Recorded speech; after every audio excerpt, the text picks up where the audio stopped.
Mi nombre es María Isabel Corrales, soy fellow de segmento anterior Córnea y Cirugía Refractiva del Centro Oftalmológico Virgilio Galvis y vamos a hablar sobre erosión corneal recurrente en la próxima hora.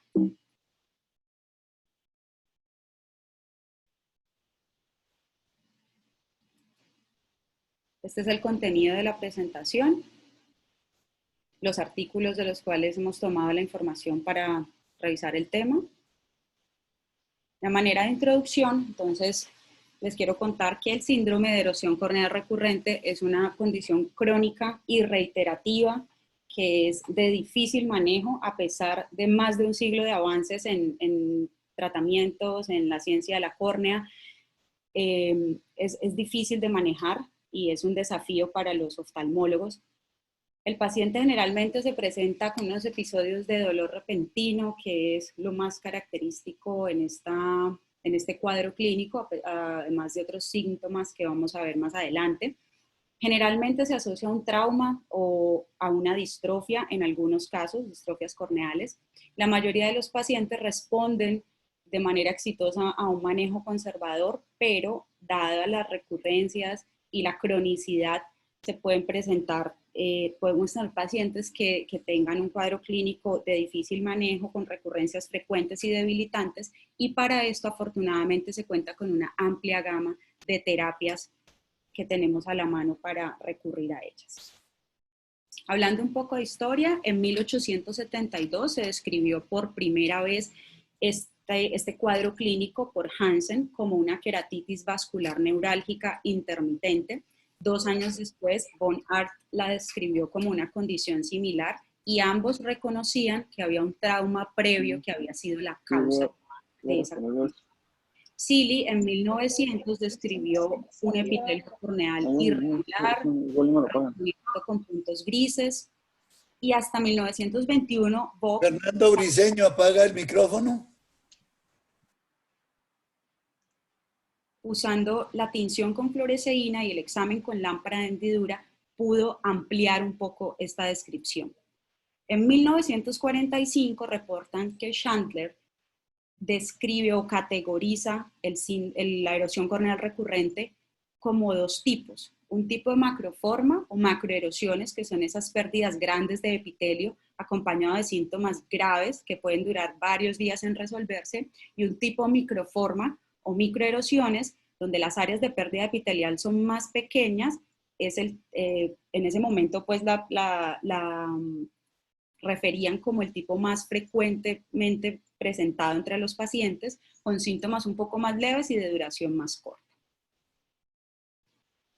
Bueno, para entender la fisiopatología de esta entidad clínica es importante que reconozcamos unas estructuras en la córnea, específicamente a nivel del epitelio y de la Bowman, para hacer más fácil de digerir pues cómo es que pasan los sucesos en esta patología.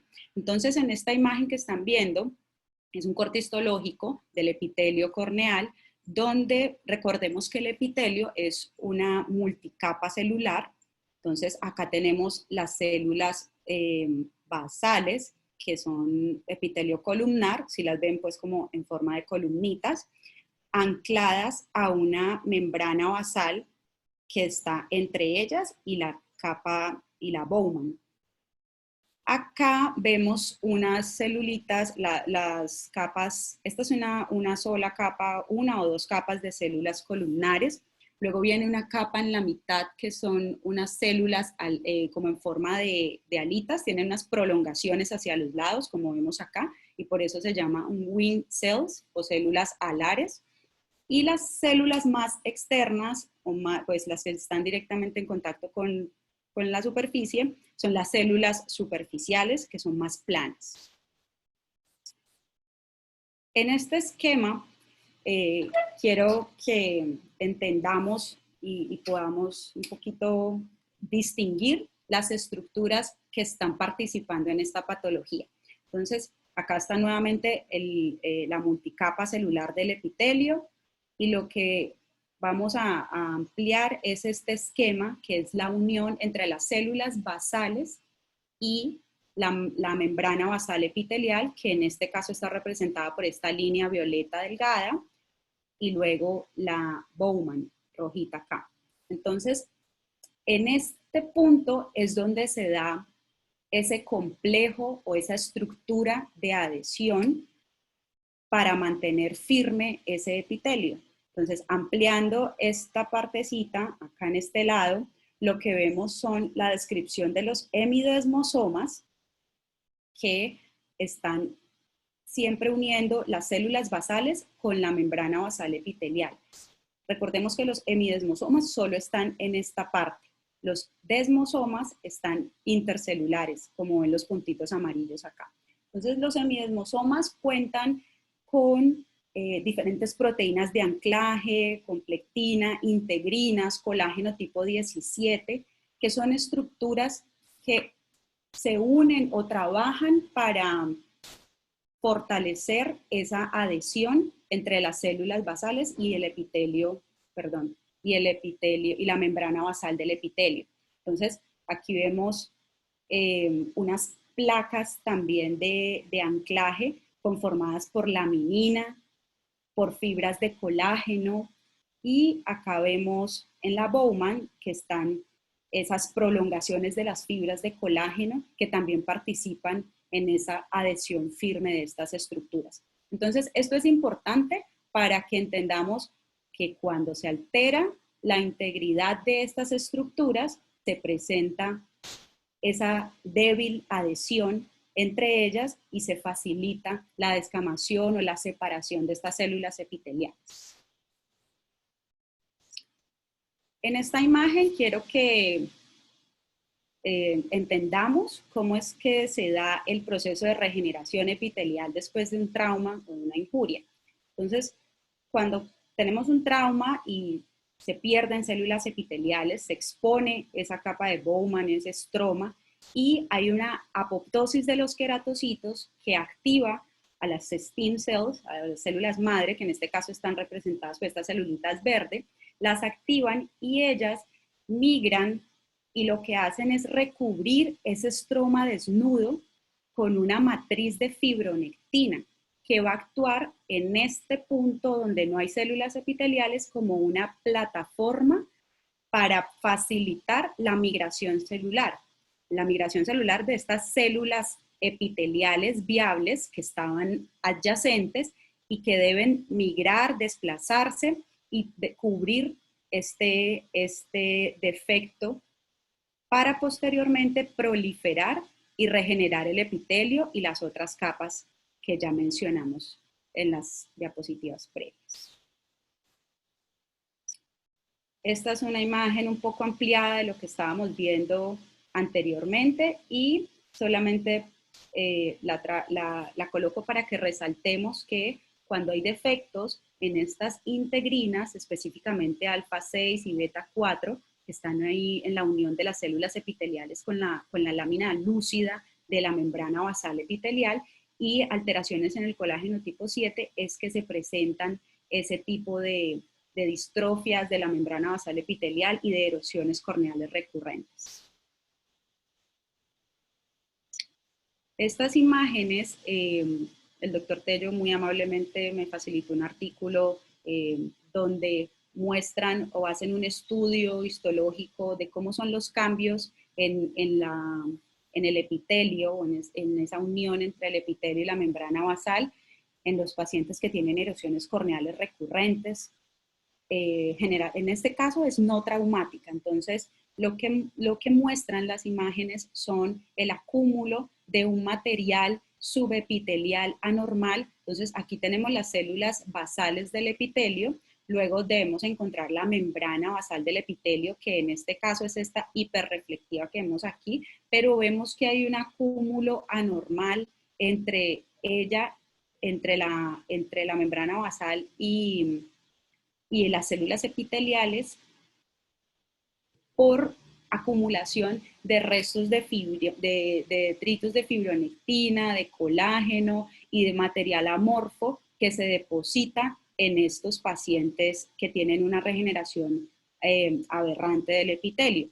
Entonces, recordemos que normalmente se deben eliminar las células muertas para poder dar paso a que las células nuevas cubran ese estroma desnudo, pero en estos pacientes muchas veces se da esa eliminación de esas células degeneradas no se da adecuadamente. Entonces se pueden acumular y se van a ver como microquistes o como unos acúmulos blanco-grisáceos en la lámpara de hendidura. En la imagen resaltan pues unos hemidesmosomas que no están pues alterados. Obviamente es muy difícil distinguir las estructuras que vimos en las imágenes previas aquí, pero pues es lo que estas imágenes quieren resaltar. Bueno, en esta otra imagen histológica lo que se muestra son estas extensiones intraepiteliales que al parecer son producto de elementos de tejido conectivo y celular que se producen o se generan a partir de esa membrana basal anormal. Y como no hay una buena adhesión de las células basales epiteliales a la membrana basal, se generan unos espacios por donde ese material puede migrar y también generar alteración del epitelio. En esta otra imagen, lo que podemos ver entre las flechitas es una membrana basal multilaminar. Normalmente ella es una sola capa, pero aquí se muestra más capas de lo normal, probablemente de contenido fibrótico y de material subepitelial colagenoso y granular que genera una adhesión pobre con las células basales epiteliales.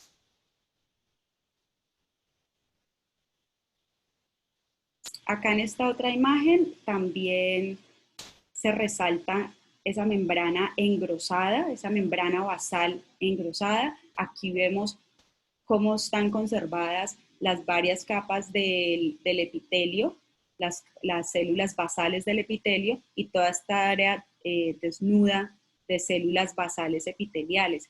Y aquí se ven esos detritos fibrogranulares engrosados y también células fibroquísticas que son las que, pues, obviamente en la lámpara de hendidura es difícil ver estos hallazgos, pero cuando son muy grandes o son cuadros muy crónicos, podemos ver los microquistes en la lámpara de hendidura.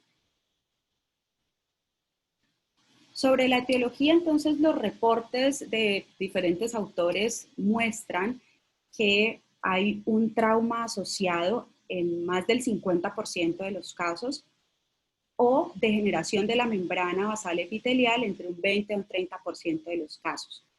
Hay pacientes que también pueden presentar distrofias corneales asociadas a este tipo de erosiones corneales recurrentes en todas las capas de la córnea y hay otras patologías u otras condiciones que también se han asociado con la erosión corneal recurrente, como la queratopatía bulosa, el lagoftalmos nocturno, la cirugía refractiva, pero bueno, esto tiene otra fisiopatología.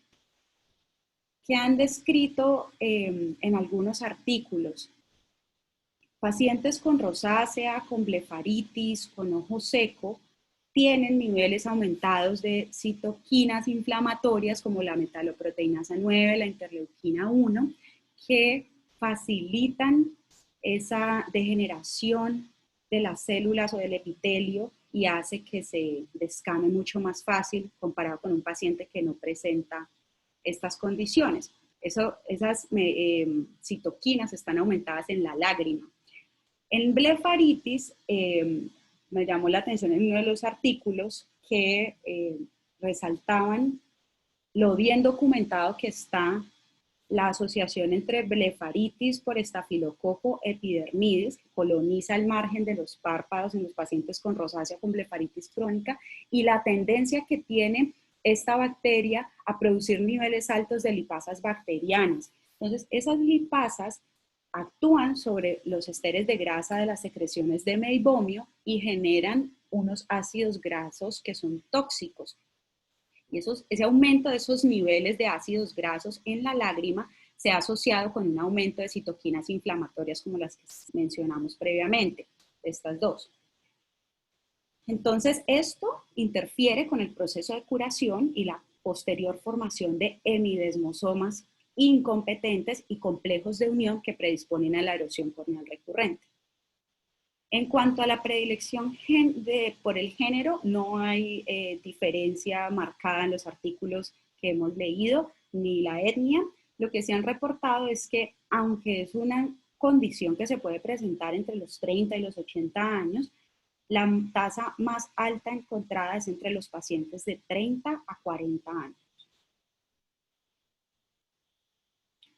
Con respecto al cuadro clínico, entonces, quiero mencionar, pues recordemos que el dolor ocular es como el signo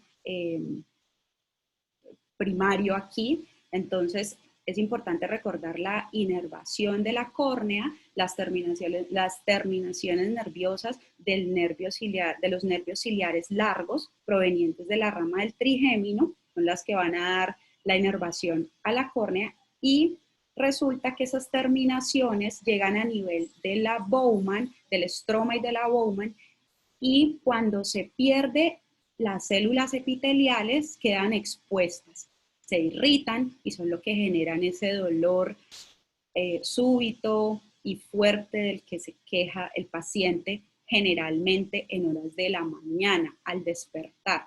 Y esto se ha visto o se ha relacionado, digamos, ese dolor característico al despertarse, o incluso los pueden despertar en medio de la noche. Lo han asociado con dos cosas, pues el movimiento, los movimientos oculares rápidos en esa fase REM del sueño, y digamos como la fricción, la fuerza de fricción que tiene el párpado en el momento de abrir los ojos en la mañana y barrer con ese epitelio que ya está frágil, que está muy poco adherido, y esa adhesión con la conjuntiva tarsal barre y se lleva esa capa epitelial. Entonces, esa es la razón del dolor en la primera hora de la mañana, al despertar. Entonces, ese dolor, dependiendo pues de la cronicidad del cuadro, de la extensión, puede durar horas, días, puede ser intermitente o puede ser continuo. También el paciente se va a quejar de lagrimeo, de fotofobia, puede también tener cambios en la agudeza visual dependiendo de la severidad del caso. ¿Qué han reportado los autores en cuanto al momento de la injuria y la aparición de los síntomas? Entonces, pues llama la atención que los reportes dicen que van desde 2 días hasta 16 años, con una media de 8 meses. Hay autores que han encontrado un intervalo de 18 meses y la mayoría de las erosiones ocurren dentro de los 4 meses posteriores al evento que lo incitó. Estos pacientes, digamos, que no presentan sintomatología severa o que no consultan por esto, sin un tratamiento pueden tener un daño estromal progresivo, irreversible, que puede conducir a opacificación corneal, además del impacto pues en su calidad de vida, en la capacidad de trabajo, y digamos, una de las complicaciones graves de estos cuadros clínicos es la susceptibilidad a presentar queratitis bacteriana. Para el diagnóstico, entonces, la historia clínica, como todo en medicina, es fundamental para distinguirlo de otras patologías que pueden coincidir con la sintomatología de este cuadro clínico. Entonces, es muy importante indagar sobre la actividad laboral de los pacientes. Se ha reportado también en uno de los artículos que leí, pues que en los hombres se asocia más con las actividades laborales, entonces cuerpos extraños, herramientas de trabajo, en las mujeres accidentes con las uñas de los deditos de las manos de los bebés. Bueno, también sobre los antecedentes familiares, pues muchas veces los pacientes es difícil, a menos que se haya hecho un estudio genético previo, saber si hay algún antecedente de distrofia corneal en la familia, pero es importante indagar sobre eso. Entonces, bueno, y el examen que tenemos siempre a la mano, el examen de biomicroscopía con lámpara de hendidura, y la importancia de la tinción con fluoresceína, que nos va a revelar defectos epiteliales o recientes o también áreas, como vamos a ver ahora, donde ya ha habido trauma y pérdida de ese epitelio, pero no está, pero son, digamos, ya se ha recuperado. También han descrito las ayudas diagnósticas con microscopía confocal in vivo porque aumenta 10 veces el tamaño del epitelio, más que la lámpara de hendidura, reconoce microquistes epiteliales y además podemos ver esa membrana basal anormal que sobresale hacia el epitelio cuando se está presentando esos cuadros de regeneración epitelial insuficiente o aberrante. Y la tomografía de coherencia óptica de segmento anterior también nos permite valorar el grosor corneal, visualizar las estructuras internas y reconocer distrofias sutiles, cambios muy sutiles que bajo lámpara de hendidura va a ser difícil de visualizar. Entonces, ¿qué vamos a buscar en el examen clínico? Entonces, los pacientes cuando están sintomáticos generalmente presentan inyección conjuntival, la irritación, fotofobia, el paciente difícilmente puede tener el ojo abierto todo el tiempo, entonces eso también hay que tenerlo en cuenta desde que el paciente coloca la cara en la lámpara de hendidura. Las cicatrices corneales de eventos que ya han sido crónicos, microquistes que se ven como un punteado, como unas lesiones puntiformes blanco-grisáceas, defectos epiteliales, la tinción negativa, que es lo que ahorita ya les voy a explicar en qué consiste esto, y muy importante también detenernos a observar, digamos, tratar de sacarle el mayor provecho a ese examen en la lámpara de hendidura, visualizando todas las capas de la córnea lo que mejor podamos para tratar de encontrar algún patrón o huella digital o mapa o líneas que sugieran que hay alguna distrofia subyacente. Entonces, en estas imágenes lo que vemos son pues la pérdida de ese epitelio, la irregularidad que hay acá. Vemos esta es una imagen de un paciente que ya ha tenido cuadros recurrentes, entonces la opacificación, esas lesiones blanco-grisáceas de epitelio que ya ha crecido. Estos son los microquistes de los que estábamos hablando, unas lesiones puntiformes, blanco-grisáceas, la tinción epitelial de los defectos, evaluar pues también otras condiciones como el tiempo de ruptura lagrimal, del menisco, bueno.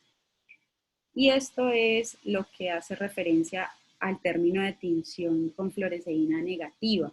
Entonces, lo que señalan en este artículo es que la fluoresceína se puede, digamos, resaltar sin teñir un defecto epitelial, sino que puede resaltar ese epitelio que se ha perdido y que crece anormal como sobreelevado. Entonces, estos son como unas elevaciones del epitelio y allí se deposita un poco más la tinción sin tener un defecto epitelial como tal. Entonces, esta condición, la erosión corneal recurrente, se ha asociado también con distrofias corneales, como ya lo vimos previamente, entonces por eso es importante buscar cualquier signo que sugiera estas condiciones para hacer estudios de extensión pertinentes. Sin embargo, pues bueno, las imágenes son de artículos, obviamente exageradas y es difícil en muchos casos tener estos patrones como tan floridos y tan evidentes, pero bueno, la idea es como tenerlos en mente, de cómo se pueden ver en este caso la distrofia de Reis, que son opacidades subepiteliales. Pues en estos casos es un poco más difusa, ¿no? tan localizada como en la erosión corneal recurrente, pero esto es bueno, digamos, estos pacientes con distrofias corneales no es para que llegue con la erosión corneal recurrente y diagnostiquemos la distrofia, sino tener la oportunidad de como anticiparnos a los hechos y tener estos pacientes bajo observación. Un paciente puede llegar con un examen clínico normal y tener un patrón como este, por ejemplo, en panal de abeja, y digamos, advertirle de las complicaciones que pueden presentar en algunos casos y tomar medidas como con anterioridad, con lubricantes, con ungüentos. Esta es una imagen de opacidades centrales que vemos en las distrofias granulares tipo 1 y esta de la distrofia macular, esas opacidades difusas en el epitelio. Este es un caso de una presentación inusual que encontré en internet. La paciente, lo que reportan es que la paciente se quejaba de dolor donde se está señalando con el dedo y no encontraron al examen ningún signo sugestivo, o el examen inicial no mostró ningún signo sugestivo de erosión corneal epitelial. Y decidieron con una esponjita como tratar de movilizar o hacer un poco de presión sobre el área de la córnea que estaba cubierta por el párpado o en contacto con el párpado, y encontraron que fácilmente se arrugó ese epitelio como vemos aquí. Y después de la tinción claramente se ve la desepitelización, pero por digamos, ese frote que hicieron con la esponjita. Entonces muchas veces el paciente puede no tener tinción corneal y tener un epitelio que está adherido, pero pobremente adherido, frágil, y con el parpadeo incluso, o con movilizarlo solamente con una esponjita, se puede caer. Bueno, dentro de los diagnósticos diferenciales, pues encontramos varias patologías. Está la queratitis por herpes simple, que no siempre tenemos ese cuadro florido de la dendrita típica, y puede ser muy difusa la tinción, no es un patrón como exacto todo el tiempo, entonces se puede confundir también por el dolor que presentan estos pacientes, la irritación, bueno, el lagrimeo, entre otros. La queratopatía por exposición, que se presenta generalmente en pacientes con lagoftalmos, pacientes que están hospitalizados, pero bueno, la historia clínica nos hace como enfocarnos un poco hacia el diagnóstico. La queratitis neurotrófica, que también se da por ese daño a nivel del trigémino, pero que a diferencia de la erosión corneal recurrente, pues el dolor no es lo más característico en estos casos. Cuerpos extraños, generalmente en tarso, que también nos da un patrón muy sugestivo cuando genera abrasiones lineales en la córnea, ojo seco, queratitis infecciosa y pacientes con enfermedad de injerto contrahuésped, que generalmente tienen el antecedente de trasplante de limbo. Bueno, en cuanto al tratamiento, entonces tenemos dos opciones, el tratamiento médico, el tratamiento quirúrgico, y esto va a depender de la sintomatología del paciente, del cuadro clínico y también de las herramientas que tengamos a la mano. Bueno, inicialmente el tratamiento consiste en gotas lubricantes libres de preservantes que se usan junto con otros lubricantes nocturnos, ungüentos, también antibióticos, y dependiendo pues también del dolor podemos anexar cicloplégicos e incluso analgésicos orales. Cuando esas terapias no son suficientes, contamos con lentes de contacto terapéutico que van a generar una mejoría más rápida de los síntomas, evita el microtrauma por el parpadeo o por los movimientos oculares rápidos, como lo mencionamos previamente, y pues el tema con los lentes de contacto es la predisposición a las infecciones corneales, entonces no olvidar que se debe manejar a este paciente siempre con antibióticos. El recambio lo sugieren cada 2 a 4 semanas, son pacientes que deben estar en seguimiento. La solución salina hipertónica, que se ha descrito que genera un gradiente osmótico temporal y promueve la adhesión de ese epitelio al absorber líquido del mismo. Otros tratamientos descritos son el suero autólogo, que como lo hemos ya mencionado en repetidas oportunidades estos días, estas gotas, digamos, son ricas en factores de crecimiento y citoquinas que imitan la lágrima natural, contienen factores de crecimiento epidérmico, transformante beta, fibronectina, sustancia P, factores de crecimiento similar a la insulina y factor de crecimiento neural que se ha descrito también en otros, en manejo de queratitis neurotrófica. Recientemente han habido publicaciones de un nuevo medicamento que está hecho a base de este factor de crecimiento neural y los resultados pues parece que son bastante promisorios. Entonces, dentro de los artículos mencionan algunos estudios, reportes de autores que han tratado pacientes con suero autólogo. Este es uno de los casos, del Castillo y colaboradores, manejaron 11 pacientes con erosión corneal recurrente, resistente a otras terapias, y reportaban que las tasas de recurrencia por mes antes del tratamiento eran de 2.2 y luego del tratamiento baja a 0.028. Solo 3 pacientes estuvieron sintomáticos durante un seguimiento de 9.4, más o menos 3.7 meses. Otros autores reportan el manejo de 33 pacientes durante un seguimiento de 6 meses, sin ninguna recurrencia mayor, y durante los 12 meses posteriores, 28 pacientes de los 33 estuvieron asintomáticos, solo 5 tuvieron recurrencias menores.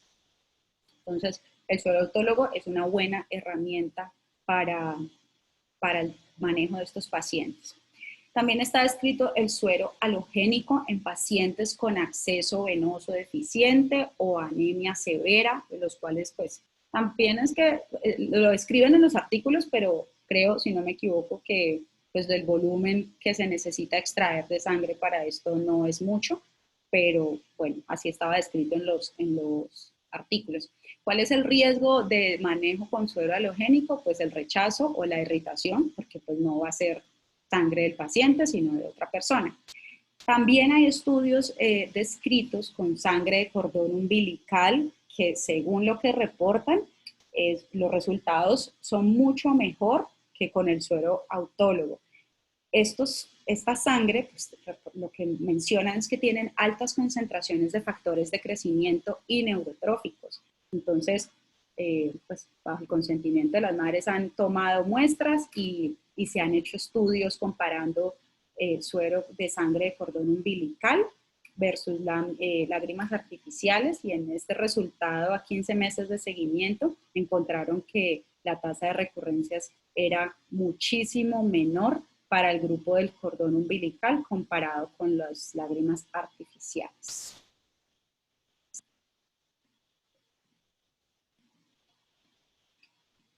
Bueno, también contamos con otro tipo de terapias para los pacientes que no responden a los tratamientos mencionados anteriormente. Entonces tenemos las tetraciclinas sistémicas, como la doxiciclina, que se usa a dosis de 50 miligramos 2 veces al día, y corticoides tópicos.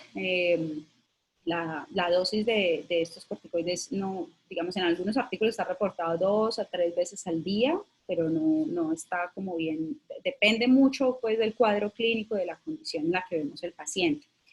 ¿Qué mecanismo de acción tienen estos medicamentos? Prevenir la degradación del colágeno y de los semidesmosomas, inhibiendo la producción de metaloproteinasa 9. Entonces generan como una baja regulación de la lipasa, ¿sí? Que se produzca menos esta enzima que, como vimos, degrada los componentes de la matriz extracelular y limita esa regeneración epitelial adecuada. Bueno, dentro de los estudios reportados, por acá hay un caso, un estudio de 7 casos recalcitrantes manejados con doxiciclina oral por 2 meses y corticoides tópicos 2 a 3 veces al día durante 2 a 3 semanas, y reportan que los síntomas resolvieron 2 a 10 días después de iniciar el tratamiento, y el seguimiento fue casi 2 años sin recurrencias. Otras opciones que tenemos ya en el tratamiento quirúrgico o invasivo, digámoslo así, es la punción del estroma anterior, que también está reportada en la literatura. Se usa en erosiones periféricas. Cuando la erosión es central, sugieren no hacer este tipo de procedimientos por el riesgo de compromiso del eje visual. Entonces, de cicatrización, pues, o algún daño en el eje visual. La tasa de éxito reportada de este procedimiento es más o menos del 80%. Han reportado que reduce las recurrencias, es un procedimiento de bajo costo que se hace en el consultorio, bajo anestesia tópica, usando una agujita de calibre 25 o 27. Y el punto aquí es, bueno, tener buen pulso y hacer unas punciones que no sean ni muy superficiales ni muy profundas. Es difícil, lo que refieren en los artículos es que es difícil hacer la misma punción o generar la misma fuerza de punción en todas las que se hagan en la córnea, y esto puede generar como irregularidad estromal, irregularidad en el momento de regenerarse el epitelio. Pero bueno, es un tratamiento que ha reportado buenos resultados, que es eficaz y que se puede hacer en el consultorio, es fácil de hacer. ¿Cuál es el objetivo de la micropuntura, Maisa? La idea, doctor, es que se genere una abrasión o una punción, unas rupturas en, en el estroma para que las adhesiones que se generan posteriormente sean un poco más fuertes, más firmes, para que se adhiera de forma más segura las células a la membrana basal subyacente. Es buscar un anclaje del epitelio enfermito para que, como no tiene hemidemosomas, se vaya pegando. Sí, exacto. Bueno, otra técnica que han reportado, han descrito, es el uso del jack láser para como reemplazar esa técnica con las micropunciones, entonces hacer estas microexplosiones en la córnea que van a ser, digamos, un poco más reproducibles, ¿no? Se usa el mismo poder y las punciones del estroma son menos profundas. Teóricamente reportan que limita la formación de cicatrices. Lo que sea, los parámetros que han reportado algunos autores es usar una energía de 0.2 a 0.3 milijoules por disparo, y en total más o menos 6 milijoules por paciente. ¿Qué otras técnicas, digamos, han reportado para hacer estas punciones o el uso del jack láser? Hacer un mapeo guiado por tomografía de segmento anterior para resaltar o tener más claras las áreas de la córnea donde está ese engrosamiento epitelial, donde se requiere hacer el tratamiento. Entonces, dicen que es efectivo o tener una imagen de referencia de en qué áreas es que tenemos que hacer y no lastimar o traumatizar todo el epitelio sin necesidad. Está descrito también el debridamiento epitelial, que se hace en los 7 a 10 milímetros centrales usando diferentes herramientas. Puede ser una esponja de celulosa, puede ser una lámina de bisturí 15 grados, o puede ser una espatulita Roma, para retirar el epitelio. En los casos de erosiones activas, genera, digamos, un alivio temporal. No hay evidencia de que por sí solo prevenga recurrencias, por eso normalmente aparte de hacer este debridamiento, hacen otro tipo de procedimientos que los vamos a ver a continuación para facilitar una desepitelización más uniforme, que eso también favorece el crecimiento de células más firmes. Entonces, posterior a estos debridamientos, pues siempre se debe colocar lente de contacto, antibióticos y antiinflamatorios. Entonces, lo que sugieren en los artículos es que se haga como este pulimiento con la fresita para eliminar la membrana basal epitelial, o sea, para hacer una eliminación más segura de esa membrana y se genere así un epitelio más liso que crece sin distrofias y sin traumas. Se fomenta la fibrosis reactiva y la cicatrización con una adhesión epitelial más fuerte.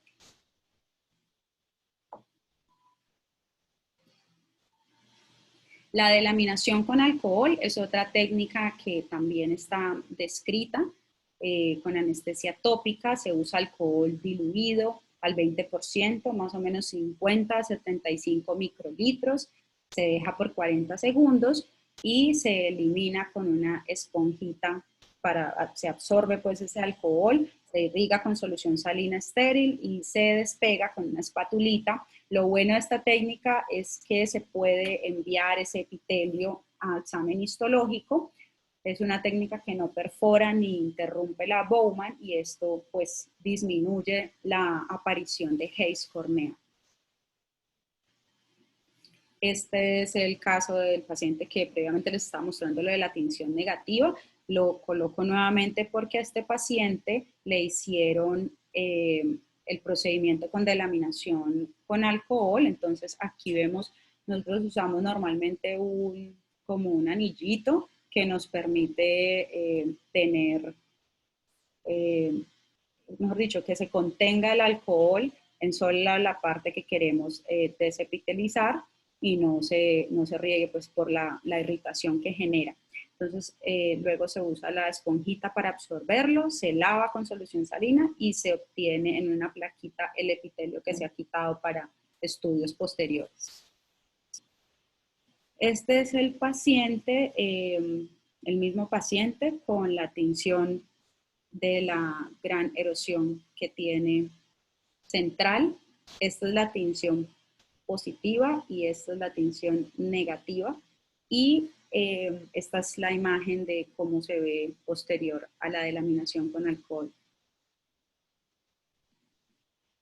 Entonces, ¿qué han reportado los autores? DUA trató 12 pacientes que no respondían a tratamientos conservadores con lágrimas artificiales y lentes de contacto blandos, un seguimiento de casi 2 años. 8 pacientes de los 12 estuvieron asintomáticos, uno solo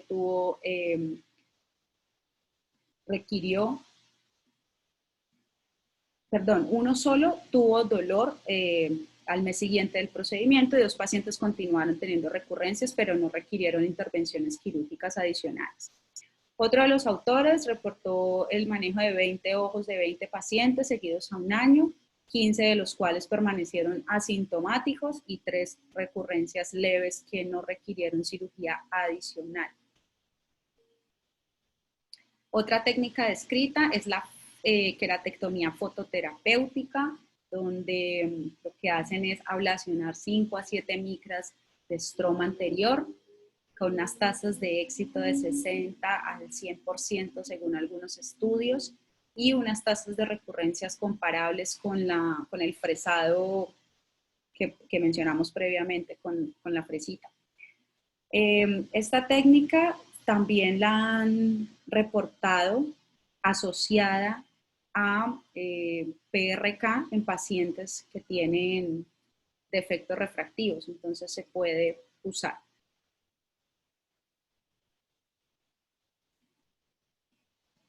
La finalidad de todas estas herramientas es generar una desepitelización, una limpieza de esa capa de Bowman y de las primeras micras del estroma más uniforme, cosa que no queden detritus, que no queden células o material que pueda acumularse y generar una regeneración del epitelio, digamos, menos fina.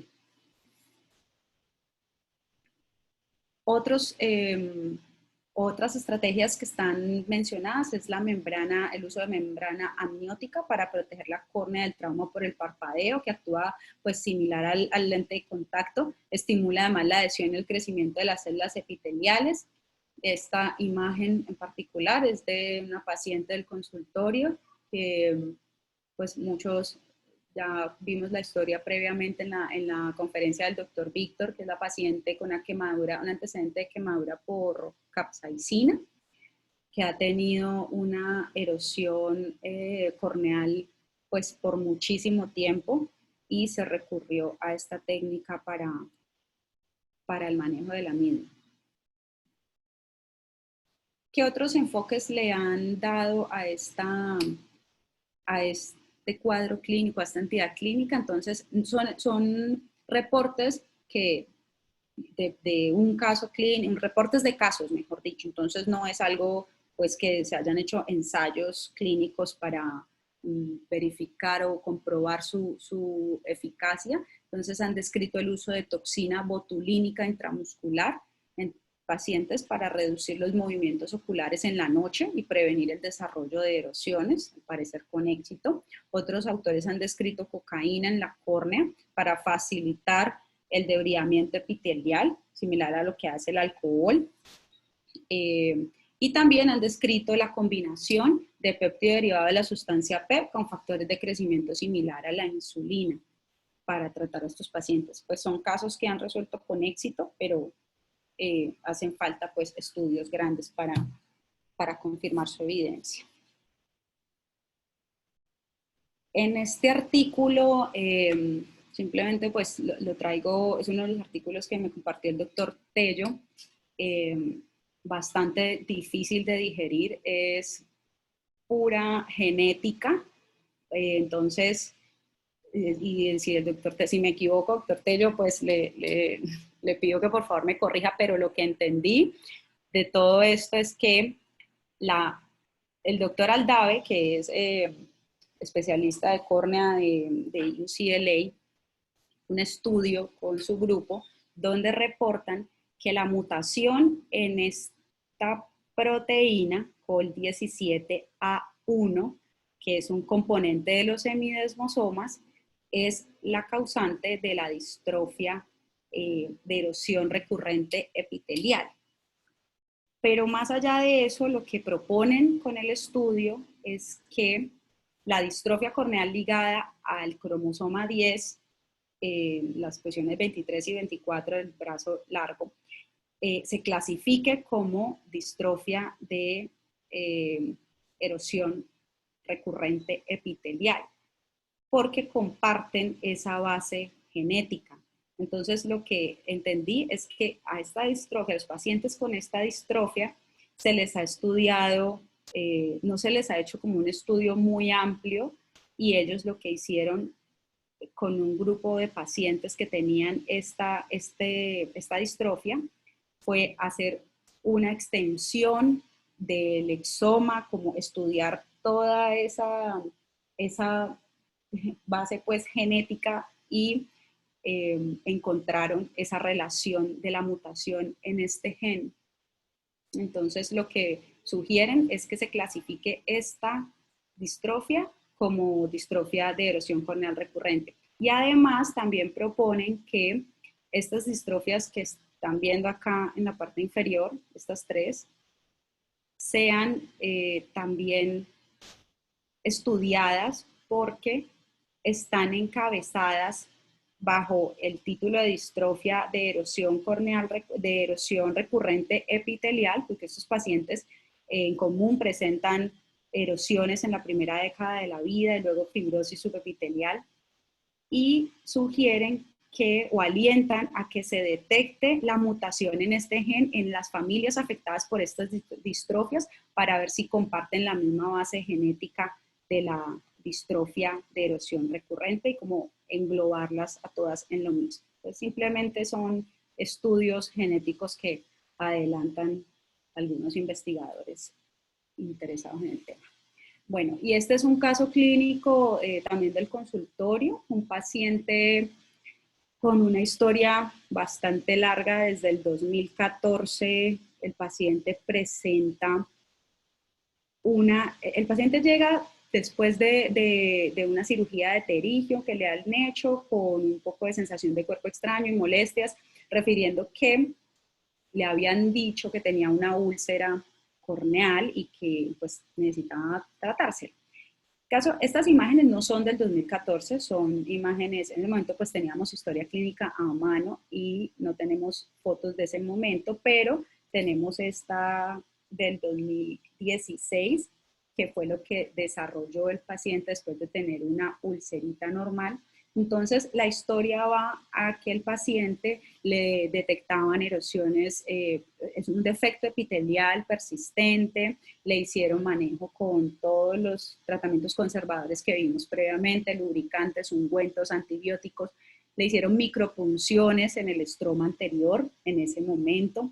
Luego el paciente vuelve como hasta después del 2009, vuelve y le habían hecho una queratectomía superficial extrainstitucional, pero seguía con episodios de molestias, de dolor, de lagrimeo, y tuvo un manejo médico por muchísimo tiempo hasta que en el 2016 presenta este queloide corneal asociado a neovascularización, y el tratamiento que desde entonces se le ha hecho pues es simplemente médico, con gotas lubricantes, lentes de contacto, antibióticos y miel de angelita. Entonces, acá vemos, esto fue en septiembre del 2016, así tenía el paciente la lesión, un poco más densa, los neovasos más prominentes, y luego vemos cómo después, solo con tratamiento médico, ha mejorado, digamos, el grosor o la densidad de esa fibrosis y la neovascularización también, la tinción del área donde está pues la lesión. Y estas son fotos del 2019, ya se ve un poco mejor, no vemos que ya no tiñe, y ha sido pues un caso bastante crónico de defecto epitelial persistente. Estas son unas imágenes de OCT de segmento anterior del paciente, donde se ve el engrosamiento de esa área. Entonces, todas estas ayudas diagnósticas nos facilitan el seguimiento, la evolución. Y estas son unas imágenes de la paciente que ha presentado la quemadura con capsaicina. Entonces vemos el cuadro típico pues del ojo rojo, inflamado, con lagrimeo, como con esa necesidad de mantener el ojo un poco cerrado por la fotofobia, las microerosiones que tiene, y esta vez imágenes de la membrana amniótica que se le colocó después. Listo. No sé si tienen alguna pregunta. María Isabel, Hola, ¿tú puedes hacer algún comentario con algunos medicamentos nuevos que hay para el tratamiento de superficie, cuando uno quiere que como que crezca el epitelio, no solamente en las erosiones, sino también en los daños neurológicos, como ese caso que hubo del neurinoma del acústico que se trató con insulina, como los casos que hemos tratado con el casicol, los casos que se han tratado con el Listigraf, que nos lo regaló Víctor Pérez, porque el casicol tiene una capacidad, como es un glucosaminoglicano de tipo heparansulfato, que cuando se pone la gotica sirve como scaffold para que como un andamio para que el epitelio trate de crecer por encima de él, y luego uno, cuando el epitelio va creciendo, uno le va haciendo en 360 grados como la micropuntura y realmente los resultados son buenos. Y el otro, pues, es el caso del Listegraph, con el cual tengo la experiencia de haberlo aplicado, es desproporcionadamente costoso. Le hemos regalado a los pacientes la gotica y pues el resultado es básicamente perceptivo. No tengo una información científica para transmitir, luego no le pueden dar mucha validez al comentario, pero cuando se sostiene por un determinado tiempo, las condiciones del paciente también mejora. Tenía 25 tubitos que son desechables, cada uno le alcanza como para 3 goticas, para ponerle una gotica máximo día por medio, y los 2 pacienticos a los que se les regaló el medicamento, uno de Copetrol y otro un paciente privado, pues evolucionaron bien, pero no tengo más información. Y lo otro es el Cenegermin, que también es un medicamento que está en el mercado, es desproporcionadamente costoso, pero vale la pena que la gente lo considere, porque es un factor de crecimiento nervioso humano recombinante nuevo que sacaron, y ayuda pues definitivamente y demostrado al crecimiento del epitelio cuando los nervios de una u otra forma se han ido, como que vuelve a hacer crecer el trofismo a través del crecimiento de los nervios, y entonces vuelve el trofismo y mejora la superficie epitelial. Eso quería comentar. Gracias. Alejandro, si usted quiere hacer algún comentario al respecto. Sí, doctor Galvis. Bueno, afortunadamente aquí en nuestro medio la erosión corneal recurrente no es tan frecuente porque no tenemos tantas distrofias corneales de membrana basal epitelial, o sea, no tenemos tantas distrofias anteriores, tenemos más distrofias endoteliales, pero se ve con cierta frecuencia pacientes que son casos complejos. Digamos que como decía el doctor Galvis, están todas esas nuevas herramientas. Adicionalmente, una herramienta que hemos usado también, como lo mencionó María Isabel, es, aparte de las micropunciones del estroma anterior, ya en la parte farmacológica, el uso de doxiciclina oral, tetraciclina oral. También he utilizado la tetraciclina en ungüento, la terramicina ungüento o el oxioftal ahora de MK. Y yo creo que, digamos, parece ayudar definitivamente en estos casos de erosión corneal recurrente. Sí, definitivamente una sola herramienta no está escrita como solución para como llegar y trasplantar los desmosomas buenos y decirle a partir de ya tome. No, pero sí uno echa mano de todas las herramientas, sobre todo en los casos desesperados.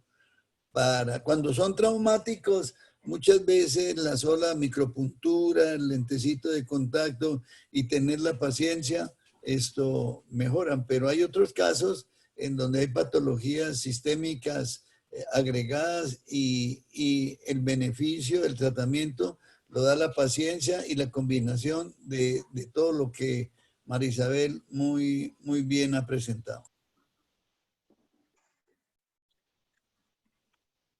Quería hacer un comentario, no sé si es posible.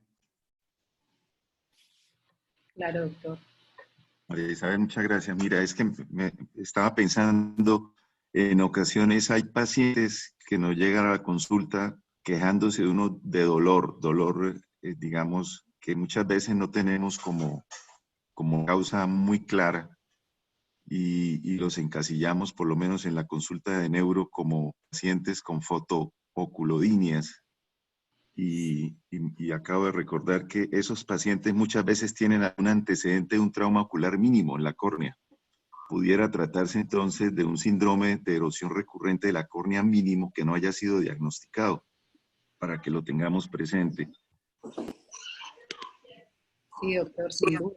Y sobre todo el caso atípico que les presenté, que me llamó la atención porque pues, la paciente no tenía ninguna tinción evidente y aparentemente, digamos, a grandes rasgos, la córnea estaba bien, pero el epitelio estaba frágil y con simplemente una esponjita medio tocarlo se cae. Entonces, creo que sí es importante tener eso presente en ese tipo de pacientes, por ejemplo, por lo menos descartarlo, asegurarnos que lo tiene o no, y ya después hacer otro enfoque. Sí, es un Pero diagnóstico de descarte. otra cosa es que la deficiencia de vitamina 12 puede generar un poquito de ojo seco y también un dolor ocular crónico que muchas veces no tiene explicación. Uno ve el paciente, lo ve muy bien y todo. Le pide un examen de vitamina 12 en laboratorio. Los niveles normales son de 300 a 900 PG, que no sé qué, microgramos por centímetro. Y entonces, en esos casos, usted les da el tratamiento de vitamina 12 y en ese momento el paciente empieza a mejorar ese dolor ocular y mejora también un poquito el ojo seco. Profe, una pregunta. Hablando de las vitaminas, ¿se sigue utilizando el manejo con vitamina C como coadyuvante a las tetraciclinas y el resto de manejo? Pues se sigue como coadyuvante en, por ejemplo, pacientes con herpes zóster que han tenido el herpes y empieza el tratamiento de sostenimiento. Acuérdese que los antivirales tienen una vida media muy corta como la misma vitamina C. Y entonces dice que para evitarla, es un estudio de los coreanos, para evitar o mejorar un poquito la recidiva, la asociación con de vitamina C puede ayudarle a los pacientes. Esto se presentó en un club de revistas y Alejandro recuerda de los residentes.